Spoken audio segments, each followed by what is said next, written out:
Hello, viewers. Welcome to the first episode of this music video blog series. Lori Zabadell Dayton here with Ken Martinack. In a few minutes, Ken will perform Darkest Hour, a segment from the piece from the musical Ascend. Several years ago, I was inspired to write the story of the resurrection of Jesus Christ, mainly for two reasons. One, Ken was willing to collaborate musically with me. Two, I've always been fascinated by the story of the resurrection. I mean, if you think about it, this divine human being is birthed into the world, conceived by the Holy Spirit, no less. And then he lives out his life for about 30 years, dies a brutal death on the cross, and then 3 days later resurrects from the dead into his full flesh and living, and then walks and talks with his closest followers and friends and family for the next 40 days. And then on that 40th day after his resurrection, he ascends to heaven. But before doing so, he bids farewell and tells his family and friends that he's going to deliver a promise. And the promise is that he will be with them in the form of the Holy Spirit and that he will be with them always. And then 10 days later, he delivers on that promise.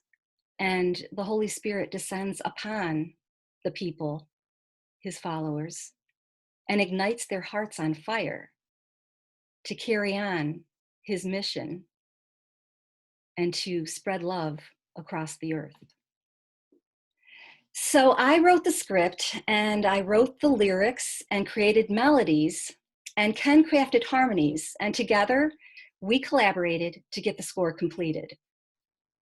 Given the worldwide pandemic we're in and the fact that this pandemic is occurring in parallel during an incredibly powerful period, it feels natural and timely to share some music and narrative from Ascend the Musical.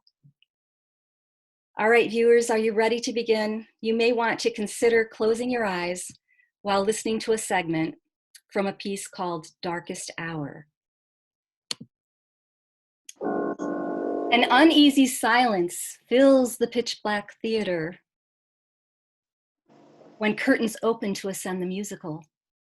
Dim lighting gradually increases to reveal the crucified body of Jesus nailed to the cross. Lighting fades into dark stillness, a stifling emptiness, as if time stands still. A spotlight reveals Jesus' mother holding the corpse of her son in her arms. Standing next to the grieving mother are friends, Mary Magdalene and John. They are weeping. Jesus is prepared for burial and laid in the tomb. Pontius Pilate orders soldiers to seal the tomb to prevent the possibility of tampering. Archangel Michael, a powerful leader and warrior against evil, is with a host of angels presiding over the tomb as they await the resurrection of their king. In the midst of these angels are demons waiting to ignite spiritual warfare, wanting to do everything in their power to prevent Jesus from exiting the tomb so as to claim their demonic king as victor. And now, a segment from the piece Darkest Hour begins.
Over the course of the next 7 weeks, Ken and I will share more music and scenes from Ascend the Musical through these video blogs. We'll conclude on May 31st, Pentecost Sunday. Interestingly, the correlation of Pentecost Sunday to Ascend the Musical is that one of the final scenes in Ascend, which we'll share with you in a future video blog, culminates with the descent of the Holy Spirit upon Jesus's closest followers, as it was 2,020 years ago in Jerusalem when the Holy Spirit descended upon the apostles and other followers of Jesus. We hope you enjoyed this video blog. Be healthy, be happy, be hopeful for what's coming, and stay tuned.